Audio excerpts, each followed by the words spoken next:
అందరికీ వందనాలండి. అలాగే నాకు ఐదో మాట, నా ముందు చెప్పిన వాక్యం బట్టి దేవునికి వందనాలండి. ఇదిగో ఐదో మాట చదువుతున్నాను. యోహాను సువార్త 19:28 అండి. అటు తర్వాత సమస్తమును అప్పటికి సమాప్తమైందని యేసు ఎరిగి, లేఖనము నెరవేరినట్లు నేను దప్పిగొనుచున్నానెను. చిరకతో నిండియున్న ఒక పాత్రను అక్కడ పెట్టి ఉండెను గనుక వారు ఒక స్పంజి చిరకతో నింపి ఇస్సోపు పుడకకు తగిలించి ఆయన నోటికి అందించిరి.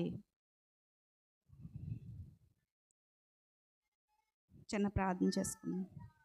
మహాపరిశుద్ధుడు, జీవం గల దేవా, నీకే వందనాలు, స్తుతులు, స్తోత్రాలు. పరిశుద్ధుడా దేవా, ఇదిగోనైనా గడిచిన నైనా ప్రభువా, నైనా శుభ శుక్రవారం నుంచి ఈ శుభ శుక్రవారం వరకు మమ్మల్ని కాచి కాపాడిన విధానం బట్టి వందనాలు, స్తోత్రాలు. ప్రభువా అయ్యా, ఇదిగో నాకంటే ముందు నాయన ప్రభువా నీ బిడ్డలు నాయన నీ వాక్యంని వివరించినందుకు వందనాలు, స్తోత్రాలు. ప్రభువా అయ్యా, అల్పురాలని ఎందుకు లేని దాన్ని ప్రభువా, చెత్త కంటే హీనమైన దాన్ని ప్రభు యేసయ్యా నైనా ప్రభువా నీ జ్ఞానంతో నింపమని అడుగుచున్నాను. ప్రభువా నీ తెలివి జ్ఞానంతో నింపి ఎలా మాట్లాడాలో నాకు నేర్పించమని యేసు పరిశుద్ధ నామములో అడిగి వేడుకుంటున్నాం పరమ తండ్రి, ఆమేన్.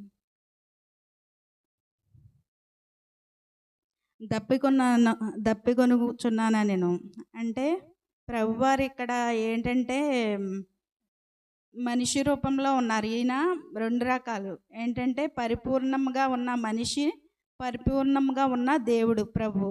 కాబట్టి ఆయన మనిషి రూపంలో ఉండి ఆయన 40 దినాలు శ్రమలు దినాలు పాటించి ఆయన తర్వాత రాత్రి పట్టబడి ఉన్నారు కదా, ఆయన అసలు ఏమీ తీసుకోలేదు.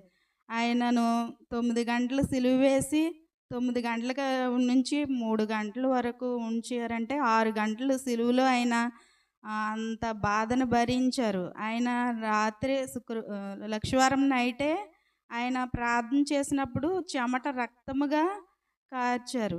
కాబట్టి ఆయన ఎంత అంటే 4వ మాటలోను ప్రభుని అడుగుతారు కదా, ఏలి ఏలి లామా సబక్తా అని, నా దేవా నా దేవా నన్ను ఎందుకు విడిచావు అని. మన పాపమంతా ఆయన భరించారు.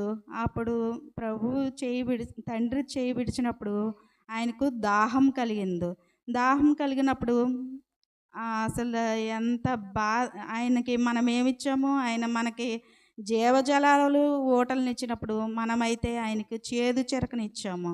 ఆయన అరణ్యంలో ఆగరుకు నీటి బుగ్గలనిచ్చాడు. ఐగుప్తులో ఉన్నప్పుడు ప్రజలకు బండ నుండి మధుర జలాలను ఇచ్చాడు ఆయన. ప్రకటన గ్రంథంలో అంటున్నాడు, దాహం కొనులారా నా యొద్దకు రండి అని. అలాగా సమరయ స్త్రీకి కూడా అమ్మ నువ్వు దాహం వాటర్ ఇమ్మన్నప్పుడు అడిగినప్పుడు నువ్వు ఇచ్చే నీళ్ళు నేను తాగితే మళ్ళా దాహం అవుతుంది, కానీ నేను ఇచ్చే నీరు తాగితే అవి నీకు ఎప్పటికీ దాహం అయ్యేదని అన్నారు. ఆయన అక్కడ దేవుని కుమారుడిగా ఉన్నాడు. ఇక్కడ సిలువలో మాత్రం ఆయనను బాధనంతని మనిషి రూపంలోనే భరించారు ఆయన. ఎందుకంటే మన పాపములు మన దోషములు ఆయన భరించాడు. ఆయన యెషయా గ్రంథంలో చెప్తున్నారు కదా, స్వరూపమైనను సొగసైన లేదు, ఆయన నలగగొట్టబడ్డాడు, వ్యసనాక్రాంతుడిగాను వ్యాధిగ్రస్తుడిగానే కనిపించాడు. ఆయన మన పాపమంతా ఆయన భరించాడు. అయితే ప్రభు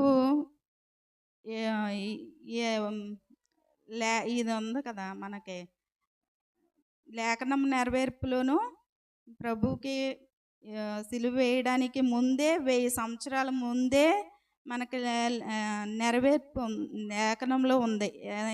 ఏంటంటే కీర్తనలో 69:21లో వారు చెప్పారు, వారు చేదును నాకు ఆహారంగా పెట్టిరి, నాకు దప్పికైనప్పుడు చిరకను త్రాగనిచ్చిరి.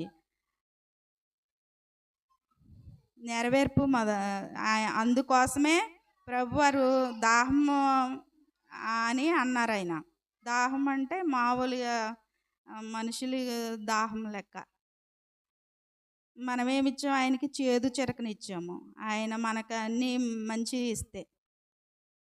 కాబట్టి ఇక నుంచైనా దేవుని యందు భయభక్తులు కలిగి ఆయన యందు నమ్మకంతో, విశ్వాసంతో ఉండాలని కోరుకుంటున్నాను. ఈ చిన్న వాక్యం దేవుడు దీవించుగాక.